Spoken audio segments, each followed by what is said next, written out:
Good morning, dear students.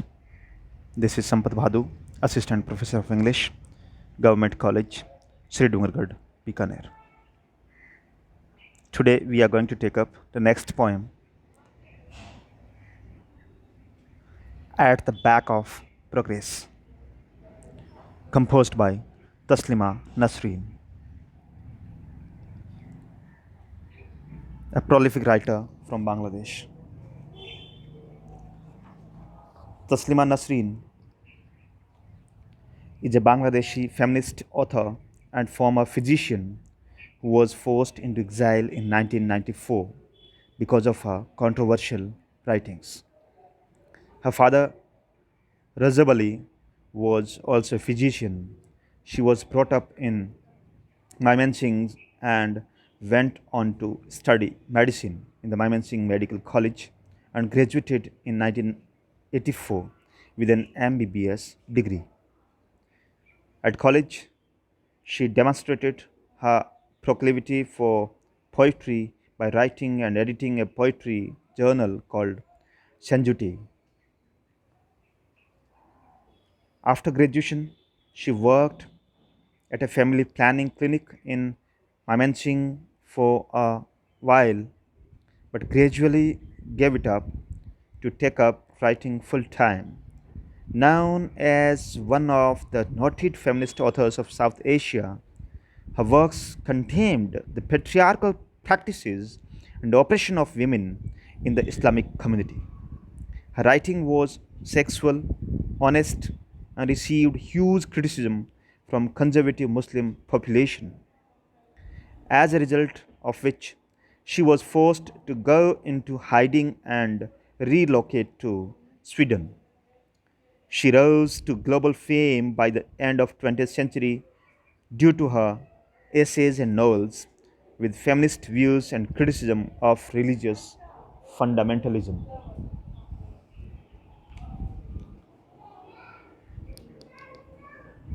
At the back of progress is indicative of the double standards of society. The poem objectifies the condition of women in a patriarchal society which victimizes her. The poet exposes the hidden face of development and points out the attitude of men and their dubious stance on morality. Dubious means double stand on morality. Her contention is the man's treatment of women is the same in every patriarchal society. Contention here means argument. Her argument is that man's treatment of women is similar in every patriarchal society. Patriarchal society means a society that is dominated by males, means fathers. The power structure is controlled by hegemony, which allows her to live only at their mercy. Pity. In this poem, the poetess draws the pictures of some male characters. The poem begins with this high ranking boss who sits in an air conditioned office, has had various sex escapades in youth, ogles lustfully at the beautiful women in parties, and also satisfies his lust with different women in five-star hotels.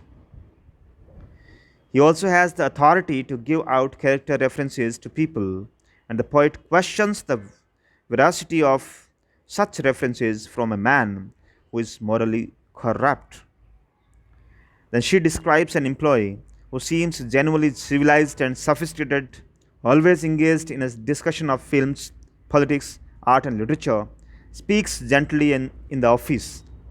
But on the other hand, at home, he shouts at his wife, abuses, and beats her. Finally, she talks about a man who keeps a lighter in his pocket and gets tipped for his service, who divorced his first wife for her sterility, second wife for giving birth to a girl child, and third for not bringing any dowry. He beats his fourth wife for trivial things. The title is highly sarcastic and evidently mirrors the poet's thoughts. The treatment meted out to women at homes, their domination and suppression, do not figure in the index of economic progress and development. They are irrelevant to the progress that the society is headed towards. Let's take up the text itself. The fellow who sits in the air conditioned office is the one who, in his youth, raped a dozen or so young girls and at cocktail parties is secretly stricken with lust, fastening his eyes on lovelies' belly butts. In five-star hotels, he tries out his different sexual tastes with a variety of women, then returns home and beats his wife because of an over ironed handkerchief or shirt collar. This opening stanza is derived from the poem At the Back of Progress, composed by Bangladeshi feminist, author, and poetess Taslima Nasrin. She is a former physician and forced into exile in 1994 because of her controversial and incinerative writings. This poem objectifies the condition of women in a patriarchal society which victimizes her. The poet exposes the hidden face of development and points out the attitude of men and their dubious stance on morality. The poem begins with a description of a high ranking boss who sits in the air conditioned office. He is the person who has made sexual relations with many young girls or women in his youth. Some of these women must have been raped. He might have used them sexually against their wishes. He is a prosperous businessman, and on the power of his wealth, he seduced many women. In cocktail or business parties, he ogles lustfully at the beautiful women secretly. He is a lustful person, and he looks for the girl or woman with whom he can have sex. He fastens his eyes on the belly buttons and other body parts of women. He invites and takes them to five-star hotels and there satisfies his sexual desire with different kinds of women. Having done this immoral deed, he returns to his home and beats his wife over small and trivial things as over ironed handkerchief or shirt collar. The poetess here satires on dual faces of a person who is a successful business person. Behind his success, there is immorality and degraded character. In hotels, he enjoys with other women, while at home, beats his own wife. His dual behavior to women shows that society has degraded morally. He represents the all upper class people of society. Next. In his office, Mr. Big puffs on a cigarette, shuffles through files, rings for his employees, shouts, demands tea, drinks, and returns to writing people's character references. In his office, the prosperous business person, Mr. Big smokes, he puffs a cigarette and then becomes busy in the files. He rings to call the employees in his office. He shouts at them when there is something wrong or carelessness in their work. He orders for the tea, he drinks wine or anything else, and then comments on the characters of his employees. He remarks on his service files. He writes necessary instructions and orders also for the employees. He has authority to give out character references to people, and the poet questions the validity of such references from a man who himself is morally corrupt. Here, the poetess presents the irony. There are so many people in society who are authorized to define others' characters but they themselves are the symbol of characterlessness. They are completely and morally corrupt.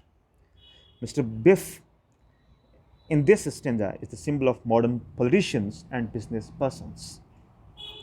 Next, his employee speaks in such a low voice that no one would ever suspect. How, at home, he also raises his voice, is vile to his family, but with his buddies on the porch or at a movie, indulges in loud harangues on politics, art, literature, and how some female, his mother, grandmother, or great grandmother, committed suicide.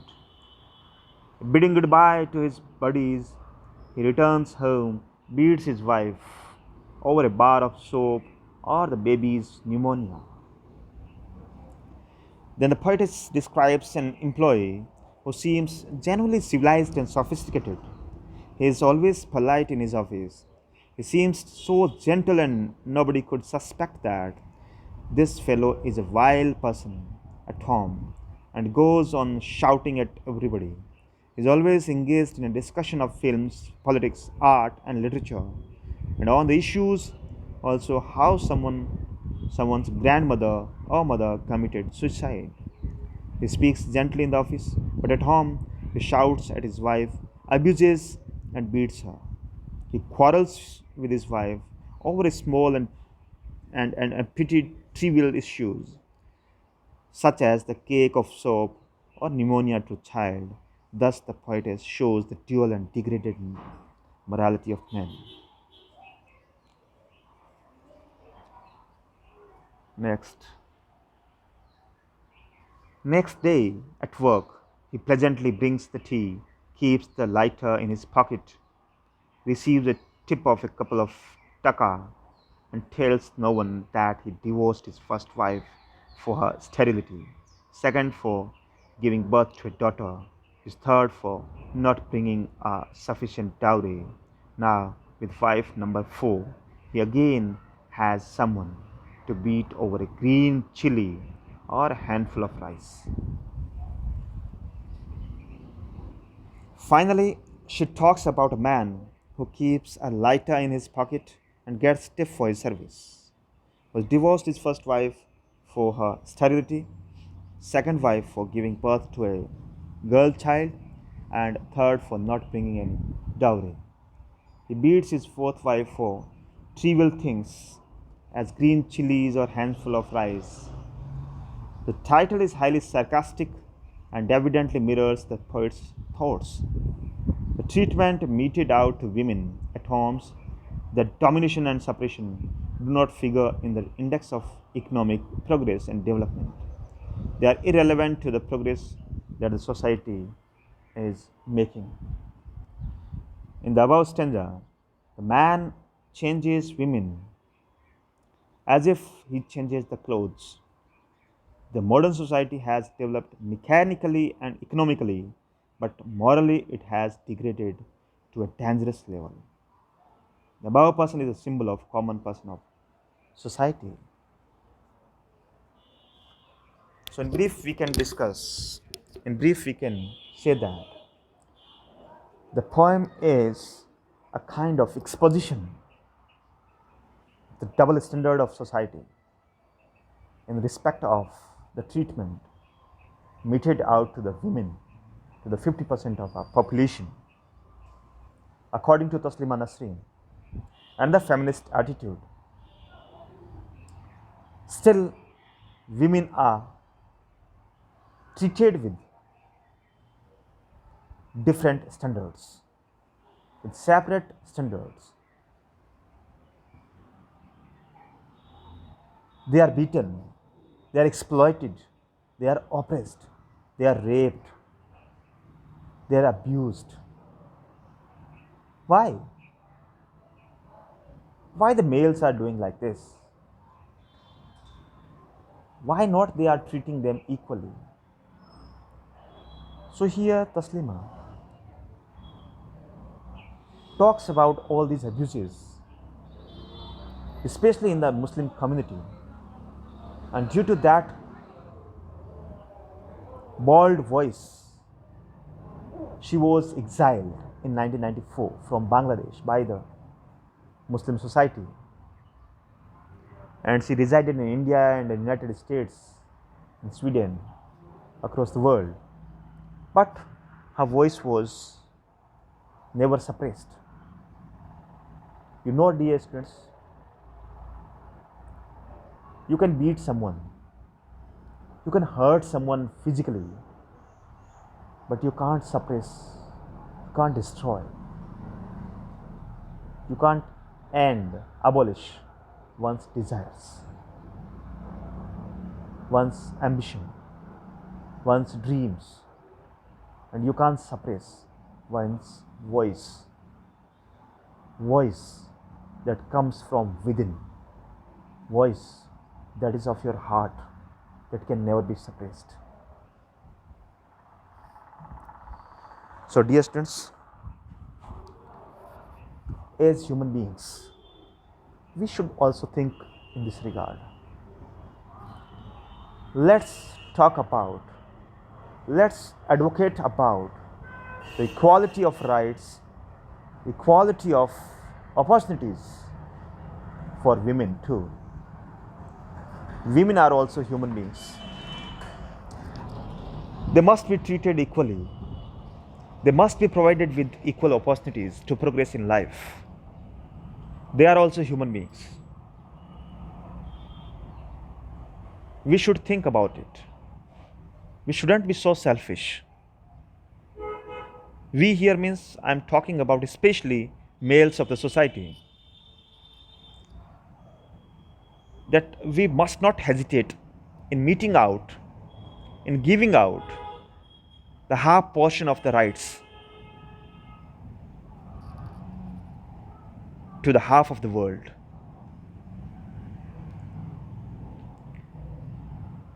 Thank you and have a nice day. Think over it.